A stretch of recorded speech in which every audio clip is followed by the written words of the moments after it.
Have you ever pondered about the invisible weight that depression places on a person's life? It's a thought that compels us to delve into the enigma of depression, a significant and common mental health issue that engulfs millions across the globe. Depression, often described as living in a black hole or having a feeling of impending doom, is more than just feeling blue or having a bad day. It's a serious and pervasive mood disorder that impacts our thoughts, feelings, physical health, and daily life functions. It can be a crushing burden, making the simplest tasks seem insurmountable and life itself feel overwhelming.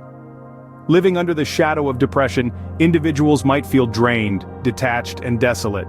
It can manifest as a persistent feeling of sadness, a loss of interest in activities once enjoyed, or a constant struggle with feelings of worthlessness.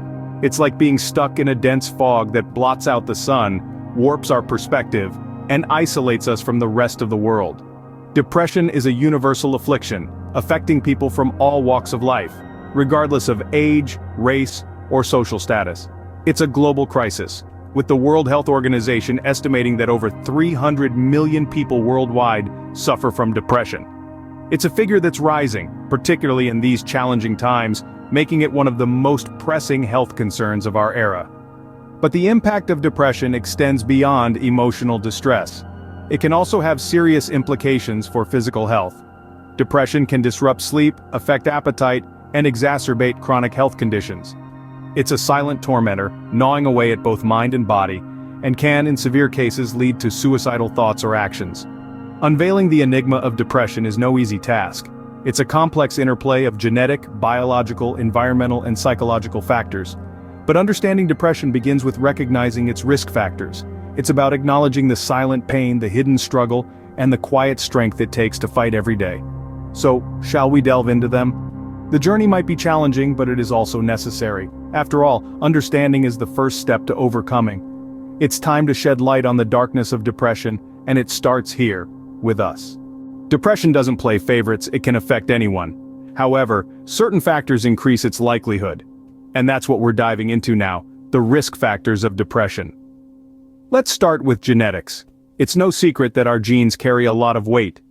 They shape our physical characteristics, our personalities, and even our susceptibility to certain health conditions. Depression is no exception. Studies have shown that individuals who have a family history of depression are at a higher risk of experiencing it themselves. It's as if the tendency to fall into the shadow of depression can be inherited, passed down through generations like a family heirloom nobody asked for. Let's turn our attention now to biological changes. The human brain is truly a marvel, a complex network of billions of nerve cells called neurons. These neurons communicate using chemicals called neurotransmitters. When everything is functioning as it should, these neurotransmitters keep our moods balanced. But what happens when this balance gets disrupted? Well, that's when things get tricky. Changes in the brain's neurotransmitter levels can lead to depression. It's like a seesaw that's suddenly tilted to one side. The balance is off, and the result can be a plunge into depression. Next on our list is hormones. Hormones are like the body's messengers, delivering important instructions to various parts of the body. But when these messengers get confused, when hormone levels fluctuate or change, it can wreak havoc on our mood. This is especially true for conditions such as thyroid problems, menopause, or pregnancy. Each of these can cause significant hormonal changes, and these changes can, in turn, lead to depression. So, there you have it, the first set of risk factors for depression: genetics, biological changes, and hormones. It's crucial to remember that these aren't the sole culprits. They're just pieces of a larger puzzle, parts of a complex web of factors that can make an individual more susceptible to depression. But these are just part of the equation. There are more factors that contribute to the risk of depression. Life isn't always smooth sailing. Sometimes the waves can get overwhelmingly high. This is especially true when we consider the second set of risk factors for depression: environmental factors, personal psychology, and chronic medical conditions. Environmental factors play a significant role in shaping our mental health. Imagine living in poverty, where every day is a struggle for survival. The relentless tension of making ends meet, the constant worry about the next meal, can wear down even the most resilient among us. Similarly, enduring serious trauma, be it a natural disaster, war, or personal assault, can leave deep psychological scars. These scars often manifest as depression, a silent reminder of the battle fought. Moving on, let's delve into the intricacies of personal psychology. Low self-esteem is a common thread running through many depression cases. It's like a shadow that grows with each self-deprecating thought, eventually engulfing the mind in darkness. Then there's the issue of being overly dependent on others for emotional support. It's natural to lean on loved ones in times of distress, but when this dependency becomes chronic, it creates an unhealthy emotional cycle that can lead to depression. Lastly, we cannot overlook the role of chronic medical conditions in increasing the risk of depression. Long-term illnesses, such as cancer or diabetes, bring about a drastic change in lifestyle and self-perception. The physical pain, the fear of mortality, the sense of loss, all these can trigger feelings of hopelessness and despair, the hallmarks of depression. To sum up, these environmental, psychological, and medical influences can act alone, or in combination as accelerators on the road to depression. They are like invisible weights, gradually pulling us down, often without us even realizing it. These factors alone or in combination can significantly increase the risk of depression. But what about the risk factors we expose ourselves to? The answer to that, dear listener, awaits in our next segment. Stay tuned. Sometimes we unknowingly invite depression into our lives. How, you ask? Well, let's delve into our third set of risk factors, which includes our lifestyle choices and the lack of social support. Let's start with lifestyle choices. This encompasses a broad range of decisions we make daily, from what we eat to how we spend our free time. One of the most significant contributors to depression, however, is the abuse of substances such as alcohol or drugs. These substances may offer a temporary escape from reality, but they often leave a trail of destruction in their wake.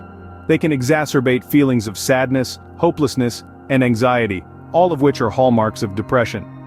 Moving on, we have the issue of social isolation. We are social creatures by nature, thriving on interactions and connections with others. But what happens when these connections fray or sever completely? The result can be a profound sense of loneliness and isolation, two potent precursors of depression.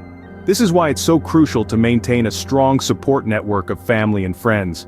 They can provide the emotional support and encouragement necessary to navigate life's ups and downs. Lastly, certain medications can also play a role in depression. For example, some high blood pressure medicines or certain sleeping pills have been found to increase the risk of depression. This doesn't mean you should stop taking your prescribed medications without consulting your doctor, but it does highlight the importance of being aware of potential side effects and discussing them with your healthcare provider. There you have it, the factors that can potentially invite depression to your doorstep. But what do we do with this information? Knowledge is power, they say. And in the case of depression, it's the power to prevent, manage, and overcome. As we dive deeper into the fifth and final part of our journey, let's take a moment to reflect on the key points we've uncovered about the risk factors of depression. We've discussed a variety of factors, from biological and genetic influences to environmental triggers.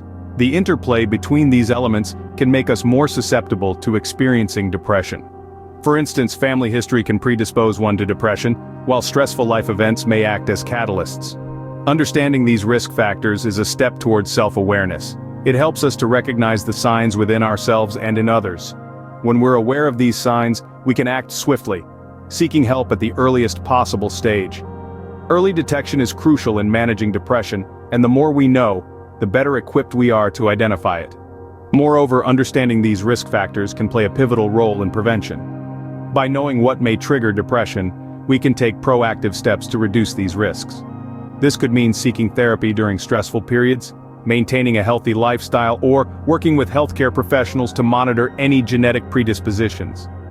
This understanding is not just for those at risk, it's for everyone. Why, you may ask?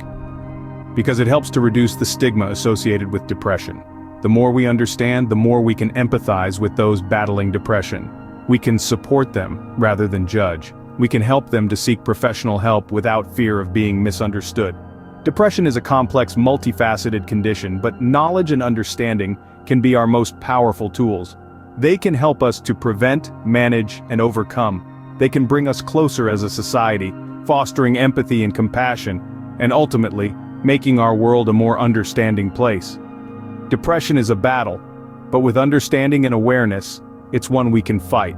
Remember, there's always help, and there's always hope.